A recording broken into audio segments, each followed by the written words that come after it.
इलयाराजा हो तमिळ पिक्चरांतलो प्रसिद्ध music composer, singer, song writer, lyricist, orchestra आणि इन्स्ट्रुमेंटलिस्ट. तांकां पद्मविभूषण ह्या भारताच्या दुसऱ्या सर्वोच्च नागरिक पुरस्कारान सन्मानित केला. कला अकादमीन जाल्लेल्या द म्युझिकल मायस्ट्रो या IFFI 2019च्या मास्टर क्लासान त्यांनी आपली कला दाखयली.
Whenever I listen to Raja sir's music, the songs are actually 20% of his music. 80% of his music is the background score that he's done for 1,000 films. And there, I always tell him how much there is to flick. So much to kind of flick. I mean, why are people copying your tunes? People are used to copy his tunes without paying royalty before. There's so much of background score which is royalty free. Flick it. And the beauty of his background score is, it's not like, they're very, very good background scores, they're very good music directors, and they would be fantastic for any situation. But he adds another element to that. There's a melody in it. In that situation, what is right for that? What is this with a melody which can be converted to a song anytime you and I want? How can every situation have a melody? So why do you do this? Music is a wonderful thing. When you hear the music, you must feel this music, and this music is very connected with me for so many janmas, so many births. So many janmas. Or otherwise, oh, what is this? The music should take you somewhere else, not in the here, somewhere else. High and high and high and high above the clouds. Raja sir has got this phenomenal reputation. Number one, we go to his studio with a finished film. Of course, the songs are very different. We go to his, for the background. First of all, I don't like this word background score. I think the sound you hear in the foreground, I don't know why you call it background score, but it's something there. We call because the orchestra is back. But anyway, we go to him. He sees a reel, about 22 minutes, I think it is. He sees it once. He has his breakfast. He sends me away for breakfast. He writes the music. He's never seen the film again, the 22 minutes. He writes something, gives it to the entire orchestra. They do ding dong, all kinds of stuff. He's smiling, laughing, cracking jokes, all this thing. At 3 o'clock we'll come and he will play first rehearsal, the orchestra with the reel. It will be bang on in sync. You don't have to shift left, you don't have to shift right, you don't have to do anything else. So if the hero turns left, triangle will be there. If this thing, triangle will be there. There's no punching of sounds. It's there in his music. And I think sometimes, the way he looks at background music is he feels the film. He feels a lot more than what is there in the film. And he will tell you a lot of times, don't use music here.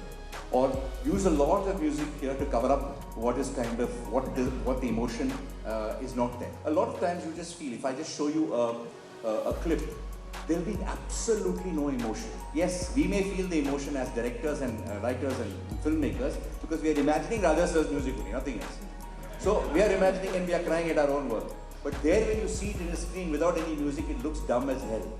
So when he puts that first kind of thing is when it comes to life. when I think it actually comes to life. So that's how his background score starts.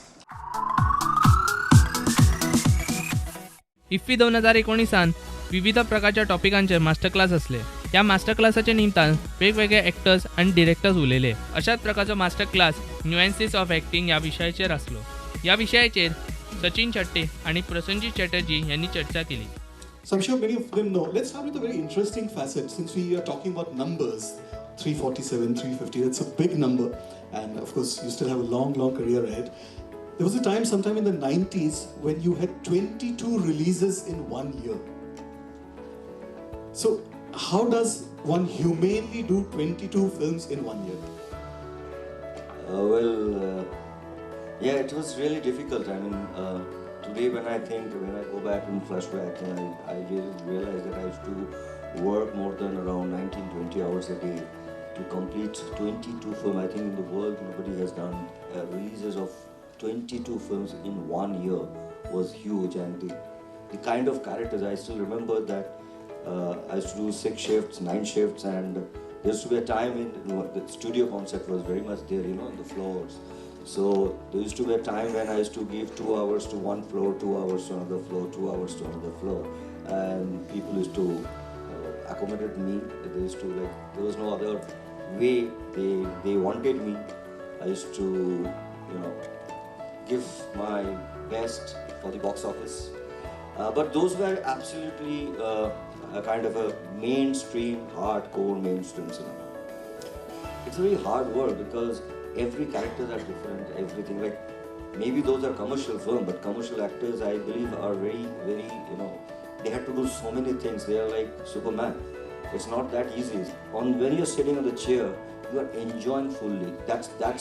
That's something which is also very important. So, I being a mainstream actor, I always believe that every film I have to do something, I have to give something to my audience that people will, enjoy the cinema. So that's a very, very interesting part of a mainstream actor.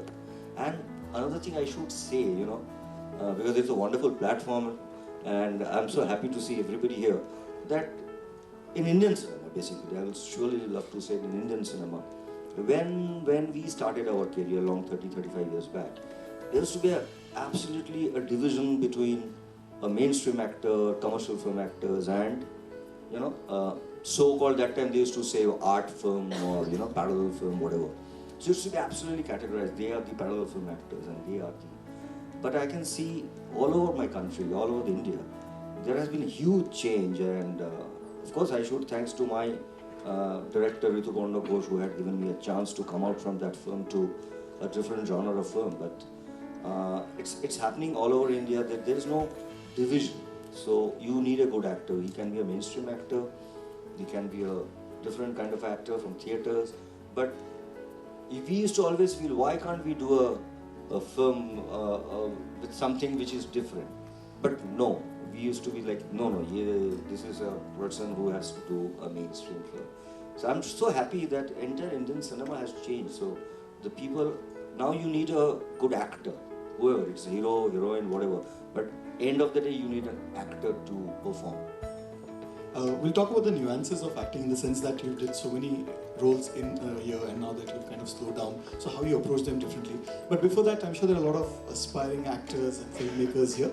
So if we rewind back, so tell us a little bit how the acting bug got you initially when you were young. You started as a child artist back then. So what are your earliest memories of acting? My first film which I did was, of course, when I was a child, when I was just 5.5 years, my father, of course, my father was also an actor, you all know, Viswajit. So, we had a home production which Rishikesh Mukherjee directed, and that's a film on a child and a father. And that film I did first when I still don't remember the shoot part. The best part was I used to go in the shoot and say, in Bengali we used to say, I will play shooting kind of a thing. So that was my age. But after that I had a lot of offers as a child actor, but my parents, they really didn't allow me to act. And I think that's again a blessing. Because if I would have been a very successful child actor, then maybe I don't know, maybe today I would have like been a child actor only. So then I got a break. I took a break. Then, and one certain time, I realized that, of course, my father was a star. Everything is okay, but I need to build my own platform. So I've started going to group theatres, and then I started joining. And in fact, I joined a regular theatre. In Calcutta, we have this, Thursday, Saturday, Sunday theatres. So I was hardly 18, 19 years old, but I thought that theatre is something which will give me, there will be a time maybe I will not be able to do theatre in that way. So initially I thought, let me start off with theatre because that will give me my base. And I think for actors, theatre or play is very, very important. So I joined that, and then I was doing play. And I was not I was not pushing myself, but suddenly when I used to do my play, a very well-known director suddenly came and told me that I want to do a teenager love story. So basically this teenager love story like Bobby and all, it is like very rare. So he wanted me to do that. But eventually when the film got released, it became suddenly a huge craze. And of course after that film, I had been offered for Hindi films also, which I really couldn't make it, you know about that. So I really couldn't make it that time. But that is the journey. Z5, Netflix, Amazon prime यासारख्या digital प्लॅटफॉर्माचो आयज लोक खूप वापर करतात. बरेचसे daily soaps आणि movies या digital प्लॅटफॉर्मार release जातात. या डेली सोप्स किंवा मुव्हीजाच्या मेकर्सांक या डिजिटल प्लॅटफॉर्मांतल्यान खरोच फायदो जाता काय या विशयाचेर IFFI 2019 ओपन फोरम जाले. कॅरल लिटलटन आणि राहुल ढोलकिया हे या ओपन फोरमान उलयले. Makes it very difficult for independent filmmakers, but also it creates extraordinary opportunities to do different, original, very, what can I say, very experimental films. And there have been 2 or 3 outlets for those particular kinds of films. One of them is, of course, the Sundance Channel. And there are several others that are just starting to emerge, along with Criterion, which does both distribution of older restored films and newer, they're starting to do newer experimental films, newer format films, and newer lower budget films. So, in answer to your question, those are the avenues now, and I think that there are more and more young producers and distributors who are starting to think of new ways of distributing movies online by virtue of streaming. The big challenge this year, in fact, is that the 2 main streaming companies, Netflix and Amazon, are now being joined by the studios who have their own streaming, or are starting to open their own streaming channel, their own streaming businesses, I should say, or platforms. We don't know what's going to happen because it's just now, it's going to revolutionize film distribution on all levels. So all I can say about that is stay tuned. It's in a sort of revolutionary stage, and it's going to affect all of us. And Barzania was independent in every sense because it was funded by store owners and insurance people. It was made by independent writers, directors. And when I went for releasing the film and getting a distributor, the distributor backed out at the last minute because the film created controversy and it was not permitted to screen in a particular state. And that made a lot of problems. So eventually I ended up having to distribute the film myself. At that time it was film, 35mm, which is beautiful, but when it comes to distribution, marketing and the business of cinema, it's like extremely expensive. In today's time, if that film had a situation it would have been so much more easier because there are so many more platforms available to stream the film. And I think it's a great time right now for filmmakers, independent filmmakers in India, because all of a sudden you can make your film for no cost and it can be screened and it can be seen by many people. It could be, it's broken all boundaries. And I say this particularly from India because there's a lot of regional cinema which never gets to be seen by majority of people. You know, they have to win a national award for it to come on Doordarshan or whatever. And right now it's available on various platforms, so you can see films from all over the country and people from all over the world can see that. So it's very encouraging for independent filmmakers. Having said that, I just feel you're talking about what is my next one, which is an independent.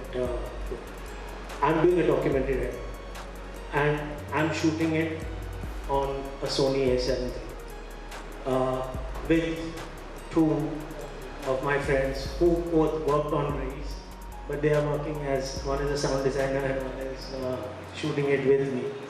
And I'm rediscovering myself again because it's the most fascinating part when you're not worried about where, what, who, how, and you just concentrate on your subject and the story you want to tell.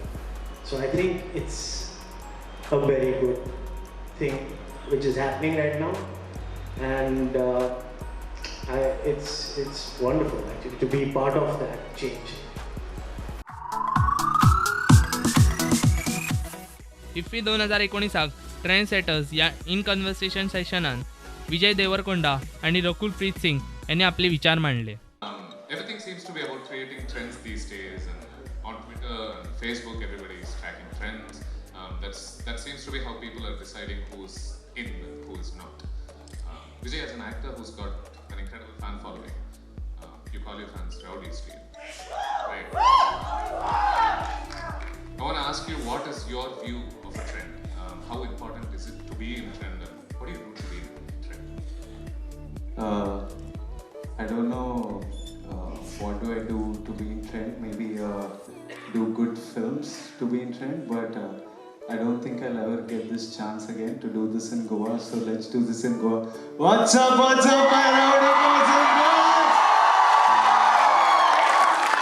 I don't know if it was in Hyderabad or in Goa, man. I'm like constantly getting confused, like a bit. I'm like, is this Hyderabad? Is this Goa? Where are we? So, but yes, to me, I don't know if it matters to be in trend. I think if the people want to, if the people love your work, believe in your work, love you, you go away for 3 years, you come back. Chiranjeevi Garu, for example, he went away for a long time. He came back with his 150th film. People love him. They came and watched him.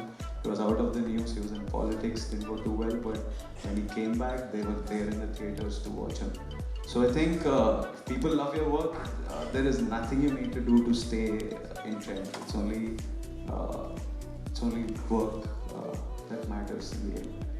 Rakul, are these your views as well? Do you have something to add here? I completely agree to what Vijay just said. I think I've always believed that making an extra effort to create a trend just deviates you from what you're actually here to do, which is make good films. And that's what I even focus at, on your work. And then ultimately, if people are calling you a trendsetter, that's only because of your work. And I understand from a reliable source that you didn't plan on doing films. Well, that's a long story. So I planned in a way, but then I didn't know how it would happen. So I just took it one day at a time, and luckily I was just meant to be here.